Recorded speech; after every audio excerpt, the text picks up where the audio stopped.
In a bid to eliminate poverty and create sustainable food chain, the federal government has partnered the Russian government and has received 33,000 metric tons of potash. These will enable farmers in their next season farming. The ministers of Agriculture and Food Security received the items in Abuja. Subsequently, committees have been created in receiving these commodities and ensuring that it gets to the farmers that are needed of this particular fertilizer. The minister, while receiving these from its Russian counterparts, appreciated the gesture. He said it's built on the federal government to ensure that this goes down to those in need of it.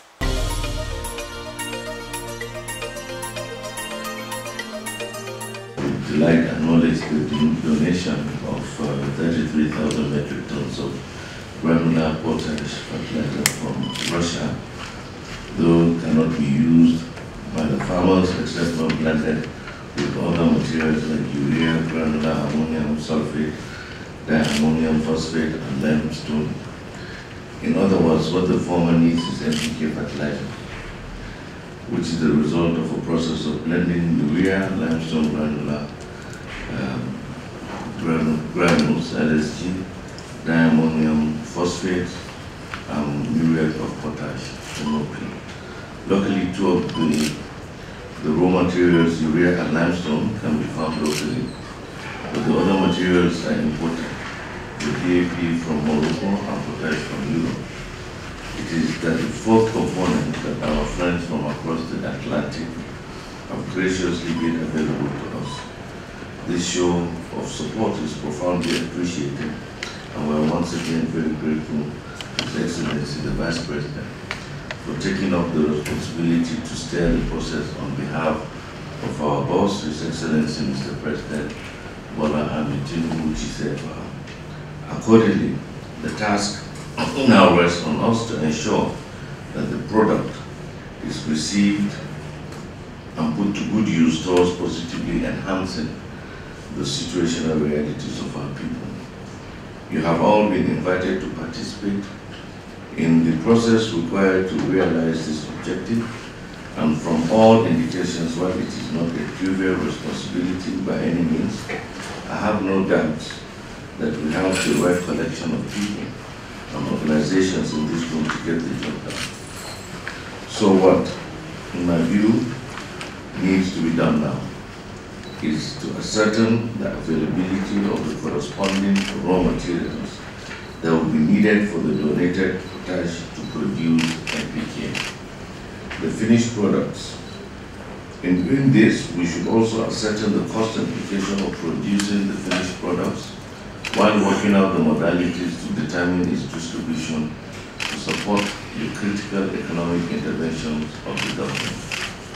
As you are all aware, two committees were set up after the meeting chaired by the Vice President on Tuesday to handle the upstream and downstream process of actualizing the overall objectives of government, logistics and blending on the one hand, and the utilization on the other. They are both to be domiciled and enabled here in the Ministry of Agriculture and Food Security. These subcommittees will commence their meeting and deliberations today, and it is our expectation that these culminate in actionable proposals that will enable government to address the emergency situation that we currently face. In conclusion, let me restate the commitment of this administration to the welfare and prosperity of Nigerians as a whole, and the agricultural stakeholders in particular. We will not rest on our hours until the cloud fostered by the high cost of food prices is swept off the skies over Nigeria. That is the task that His Excellency the President has saddled us with, and my colleagues and I have resolved to deliver on it. So in the immediate, we must get the fertilizer blended and converted to the finished products for onward delivery to the end user farmer for the forthcoming dry season. I must add that this must be done in a transparent and accountable manner.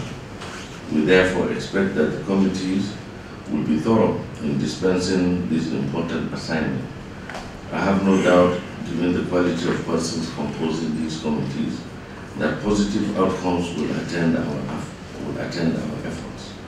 In anticipation of the outcome of the deliberations, therefore, let me state that it is a new dawn in Nigeria's agricultural sector, and that this ministry under our leadership is trying to fully deploy all resources at its disposal to force an era of renewed hope for all our people.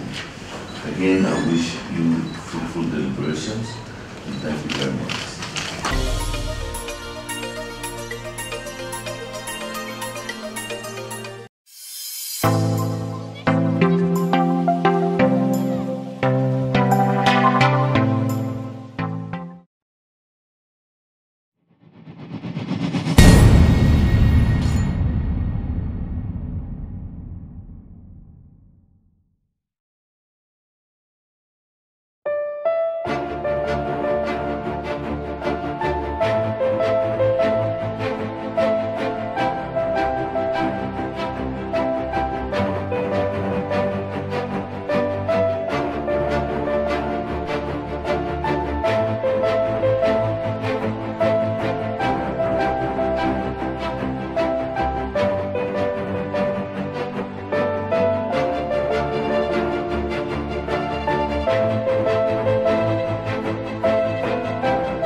Also sitting at the meeting, the Minister of State for Agriculture, Senator Sabi Abdullahi, said he hopes that they are being patriotic in the sharing of these fertilizer, as farmers, smallholder farmers, are in need of this more. He said the distributors should ensure that the committees drive this initiative down to the later. The minister was calling for all stakeholders to put all hands on deck in ensuring that the sector gets to the desired, standpoint. Says that he hopes that the meeting and the partnership is going to go beyond just the donations that's just been made. Let's listen to him. First, let's thank you very much for showing great commitment to this very cause. We had a meeting, and this is a follow-up meeting to what was discussed in the Vice President's office. The fact that you have shown total commitment to be here is reassuring to us that we are already having partners that will be standing toe to toe with us as we both work to deliver on Mr. President's mandate. Like you all know, the 8-point agenda that has been unveiled at our inaugural Federal Executive Council meeting is very apt. And you can see areas where this ministry is playing a leading role. And in fact, by way of prioritization, sitting atop that 8-point is food security. And what we are discussing here is simply how do we contribute massively, for that matter, to attainment of food security in this country. Beyond the issue of the wheat, which we hope what we are discussing here is going to be contributing to, there are many food security crops in Nigeria. Maize, currently as we speak, we're having some very critical challenge with the maize sector. The human beings are crying that millers are taking it for livestock, and so there is already what do they call it, a kind of conflict. So, and maize production is highly dependent on also fertilizer. So, and critical, people involved in, the sector are here. So, I think our job is cut out for us. And of course, the other element of the 8-point agenda, which is eliminating poverty, is also critical. the agricultural sector plays a very critical role in that. And of course, others have their own role, like inclusiveness or creating an enabling environment for people and private operators to operate effectively. These are all very critical for us. So I want to use this privilege and opportunity to say that beyond what we're doing here, we are really hopeful that all of you here will be very critical partners and stakeholders as we journey towards redefining and positioning the agricultural sector. I wish you a successful deliberation. We look forward to coming back to receive very practical, workable, realistic, and patriotic results. I use these words with careful, I'm careful in choosing these words because we really have to do something different. Here we have already agreed we are going to be working without the box. It's no longer thinking inside the box or outside the box. No, we want to think without the box because the challenges before us are just too enormous. But we are confident that together we can achieve the task ahead.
ready to support the Honourable Minister and his team, and anything we can do to make sure that this works, that we meet our objectives.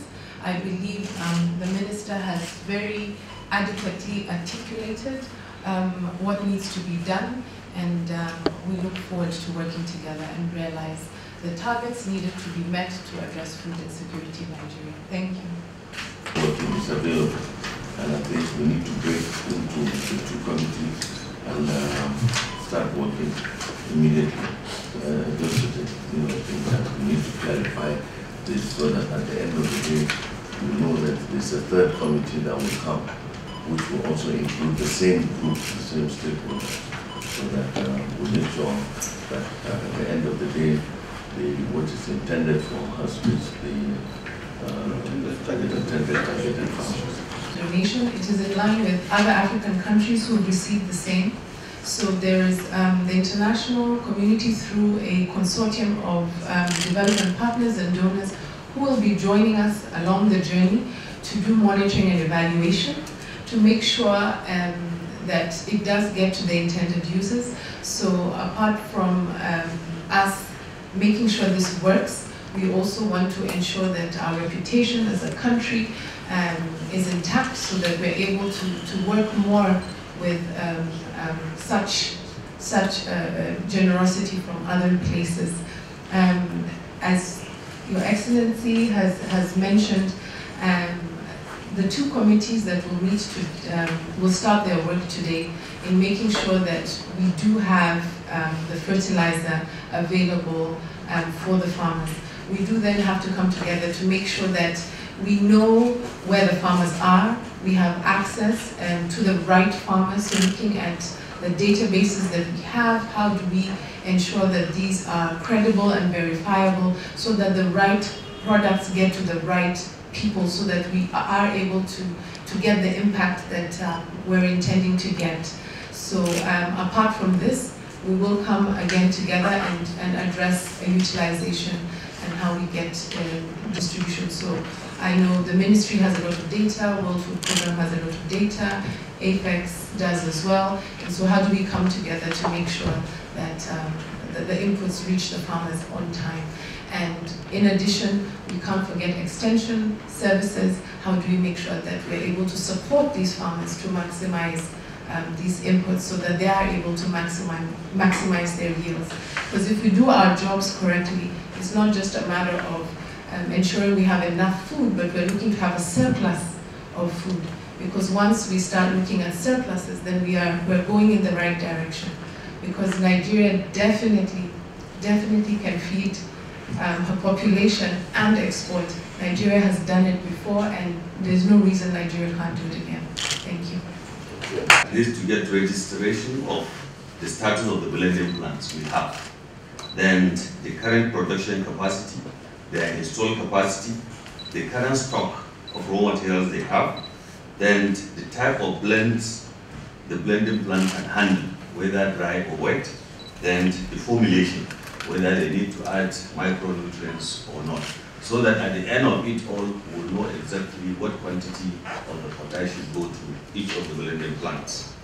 Then for the logistics, we need to also know where do we send these materials, so that based on what the blending will give us, it will form an input for the logistics to know, because we intend to take this material from the port straight to the blending plant, so that there will be no diversion and it will go straight to that place. But you have to look at the quantities that are meant for each blending plant, so that it can be taken from the port to that place. How you negotiate it in terms of the quantity going to any station, whether a trailer load or a trailer load and a half, you will know how to combine the two, so that the half can go somewhere and then the 1.5 can go to the other place. So we have a template. During the meeting, it will be shared, and then people can look at it and critique it. Then we come up with a workable solution.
for even distribution of these fertilizers and items that is being received by the ministers, data has been asked so that they will know where to distribute these items to, and of course, so it can get to those actually in need of them. That's it on the program Agric Today on ARCN Television, Abuja, Nigeria. I am Khadija Oluwatoyin. Saying, catch ya.